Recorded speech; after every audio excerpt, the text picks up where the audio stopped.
Welcome to Buckets, brought to you by BetMGM, the king of sportsbooks. My name's Matt Moore. I'm the senior NBA writer for the Action Network, joined tonight by J Money. You can follow him on Twitter and the Action Network app at JMoneyIsMoney and catch him on YouTube as well. He's got daily shows for you over there on his YouTube channel. Jay, how you doing tonight, my man? Man, I'm doing all right, man. I can't say I'm pretty hyped about the game from Monday night, man. I So know I'm still pretty hyped, it's so still pretty good. hyped. It's so good. The IST is so good. I tried to tell people and I was right. And it's amazing to bet on. Tyrese Halliburton is alive for MVP for this tournament. I'm so Yes, excited for that. Uh, yes. we'll talk What about a did little you bit get about that at, that. Matt?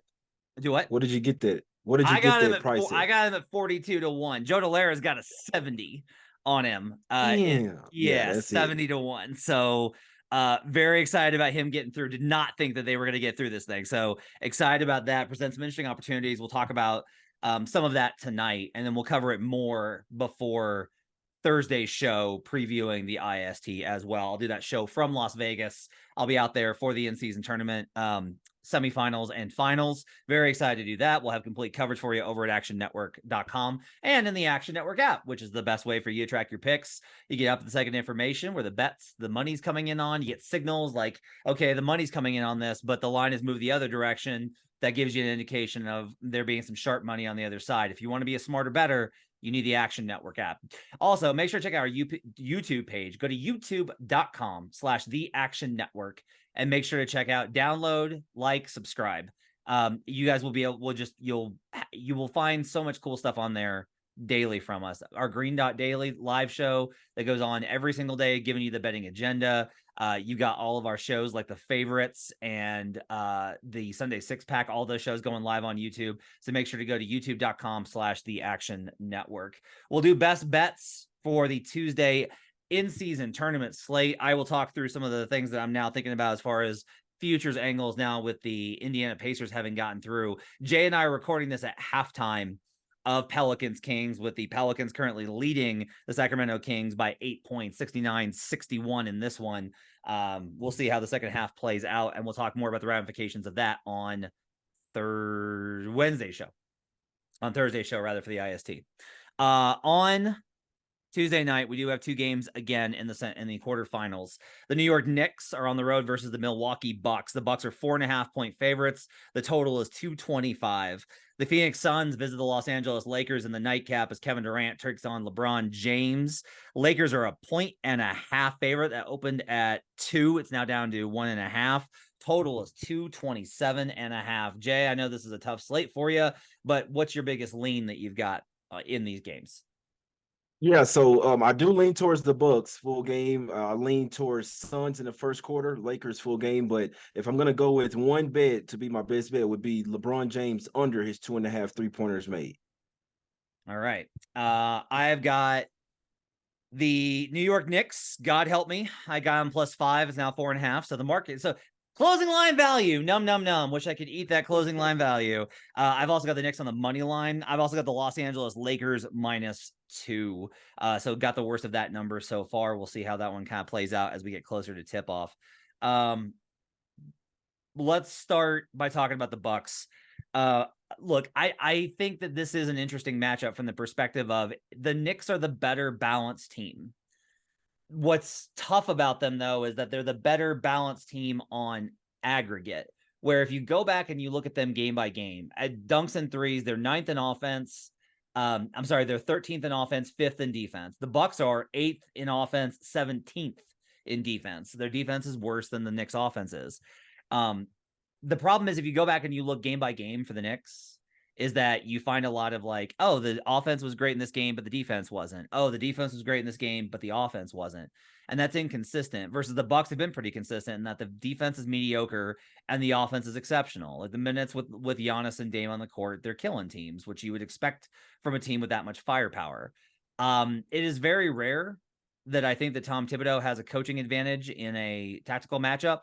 He has a tactical matchup advantage here. I do not think that Adrian Griffin is as prepared for this job as maybe the Bucks hoped he would be.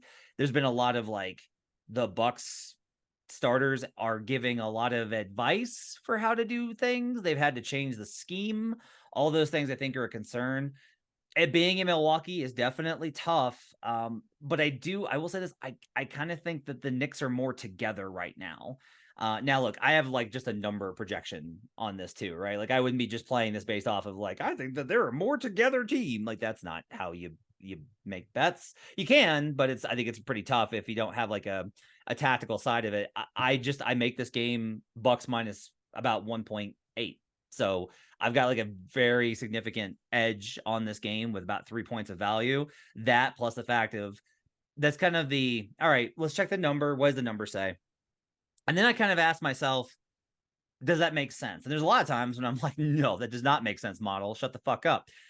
This is one where I do kind of be like, yeah, no, I think the Knicks can hang. The Knicks have proven versus the Celtics, versus the Sixers, in a lot of these big spots that they can hang. Like they're a pretty good team when they're up against pretty tough opponents. There's a chance that they can grind this down. They do have enough 3-point shooting to maybe keep up with Milwaukee.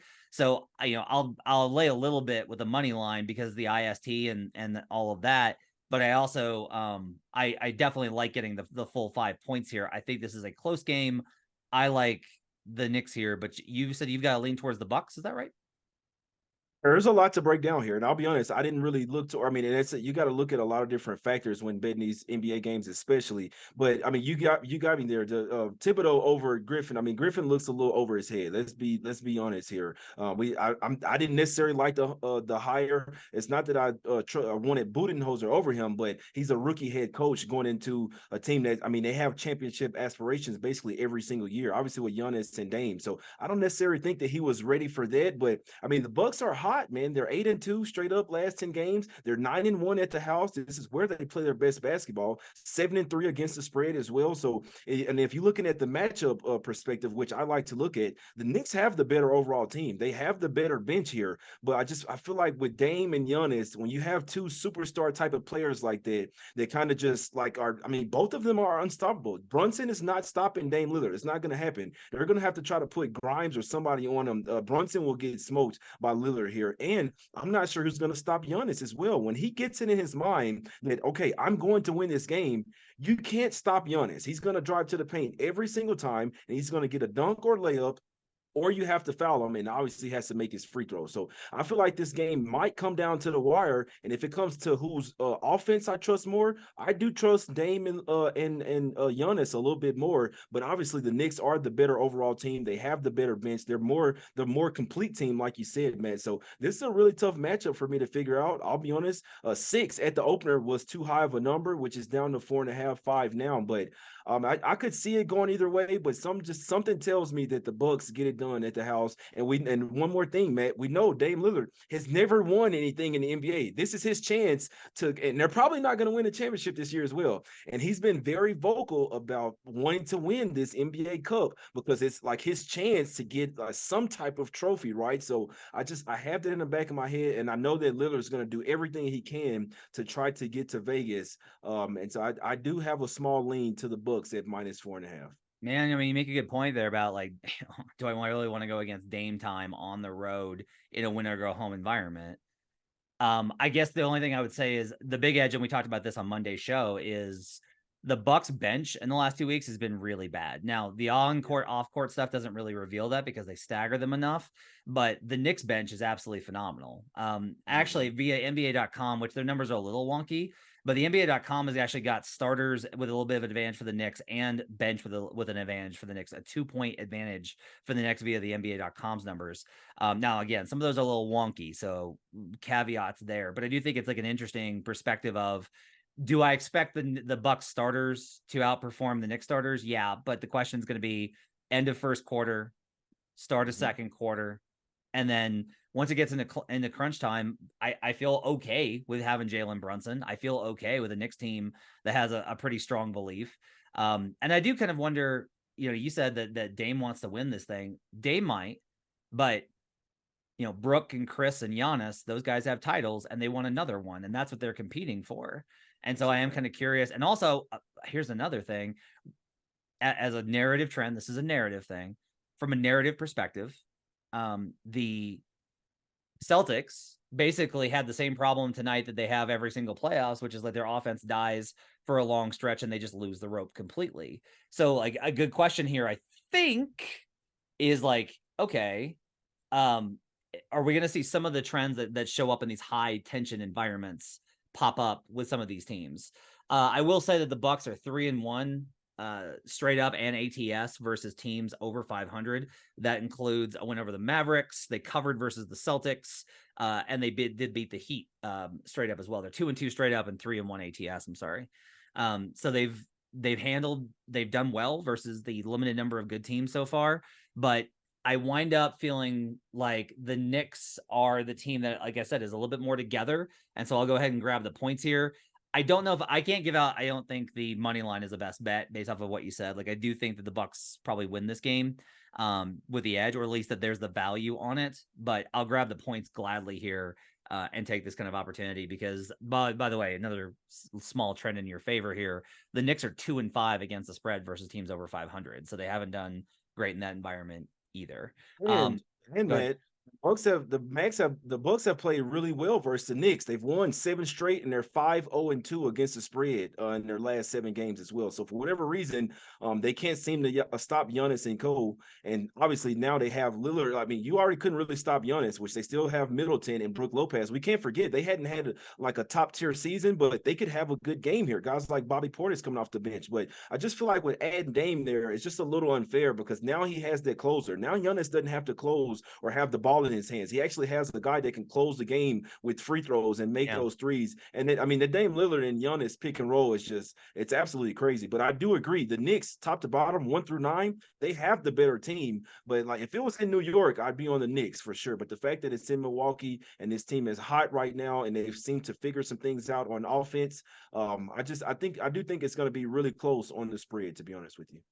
I'm gonna hit the over on this one too as a late ad. I've got this projected all the way up at 235, and while we kind of have seen defense be played a little bit more, I still think this number is too low given the offense and honestly given the defensive problems of the Bucks here. Plus, look, I think one of these teams probably hits a lot of threes. If the Knicks win this game, it's probably because they hit a bunch of threes. If the Bucks win, it's probably because they're able to get the ball moving inside out and they're able to get 3-pointers going as well. So I'll take the over at 225 here. It's up from an opener of 222.5. So we see sharp movement pushing this lineup. I'll go ahead and grab the 225.5 over on this game as well.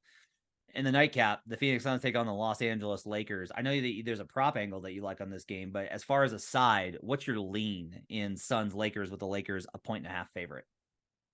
Well, I really want to take the Suns full game because they've lost 4 straight versus the Lakers, but I know that the Lakers have a major size advantage. Like I've been watching the Suns lately. They're kind of going to be like I'm not gonna say Denver Nuggets because the Nuggets can still play defense, but the Suns, they're just not a great defensive team. And obviously they don't have their big 3 right now. They're beating teams with their offense. And I know in the back of my mind that the Lakers have the size advantage, which means they have more rim protection because once Nurkic goes out the game, the Suns don't really have a ton of rim protection, which Nurkic isn't even the best rim protector as it is. But when you have Vanderbilt back, you have guys like Jackson Hayes, you have Hachimura, you have Anthony Davis, who, I mean, might be the defensive player of the year right now. So they have the edge when it comes to that. The Suns rely on jump shots. If they're hitting their jump shots, they can beat anybody. It's when they get to missing them that you won't be, they already don't drive to the paint, but you probably won't be able to drive to the paint a ton here unless you get Anthony Davis in foul trouble. So I lean Suns more early with the revenge on their minds. They hadn't faced the Suns with Devin Booker and Kevin Durant as well this year, the first time they beat them by 3, which was a comeback win as well. The Suns came out and smacked them. Lakers came back and outscored them in the 4th quarter. And I could actually see the same thing happening here because the Lakers can really lean on their defense here. But I lean Suns in the 1st quarter. But if I was betting full game, I must say I wouldn't be surprised if the Lakers got it done once again, even though the Suns have 4 times revenge here.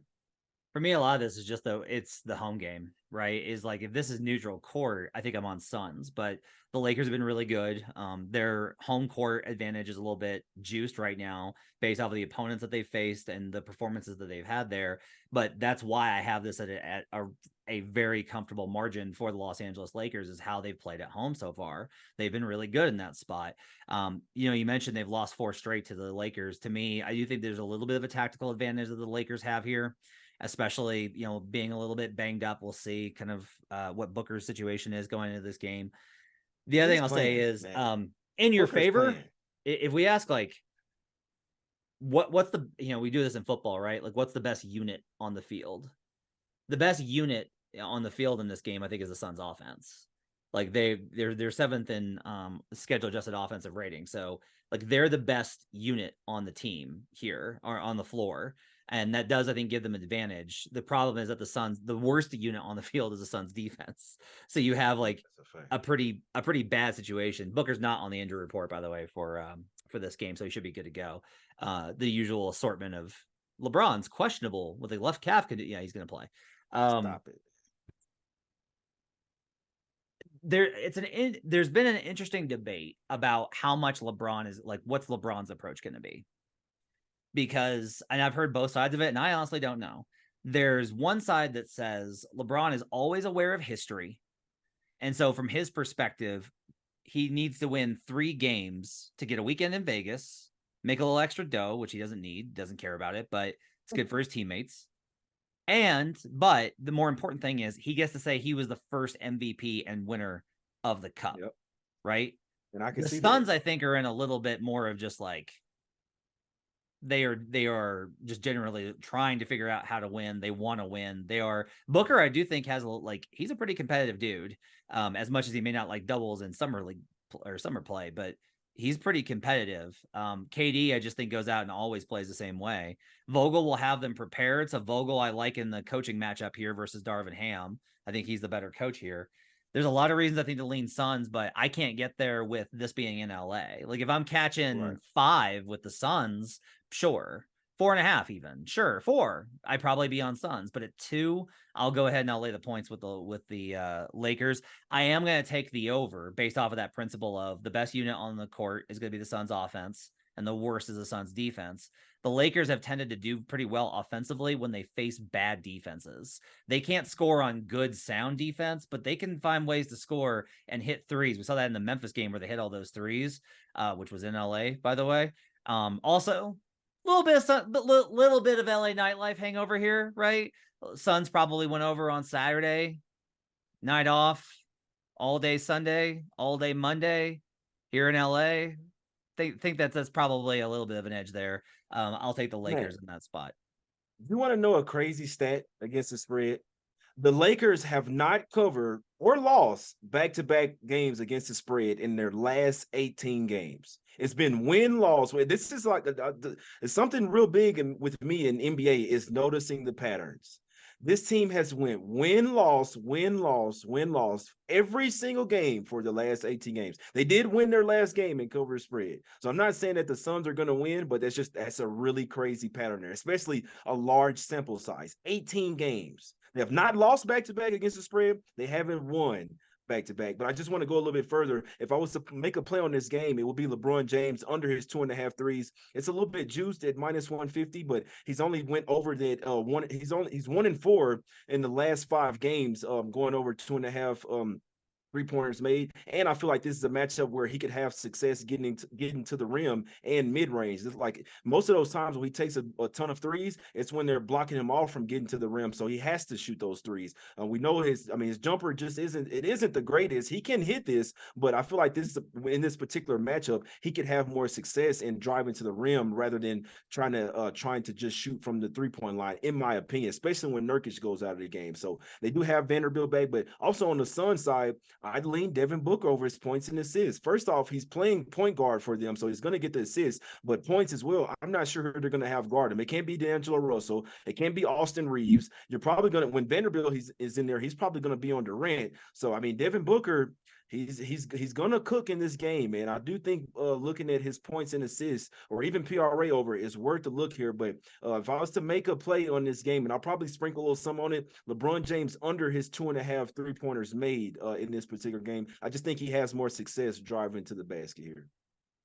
I think I'll probably look for Christian Wood props here, based off of the fact that he's going up against Drew Eubanks. You mentioned the lack of size on the Suns. Christian Wood has actually not been bad whenever he's got a favorable matchup, and that makes sense, right? Like Christian Wood's not a player that you want in a tough spot, but he is a guy that will beat up on lineups where he can have a lot of success, and I feel like this might be one of those. So I'll be looking for Christian Wood props closer to the start of the game. On Wednesday, we'll give you the full breakdown of the complete slate as everybody in the association plays that night. You can catch that with Jay, along with AC and Sean. And then Sean, I'll be with you for an in-season tournament preview as well, along with Jay on Thursday. Thanks for joining us, everybody. Hope you have yourselves a great Tuesday. We'll talk to you guys again next time. And until then, let's get buckets.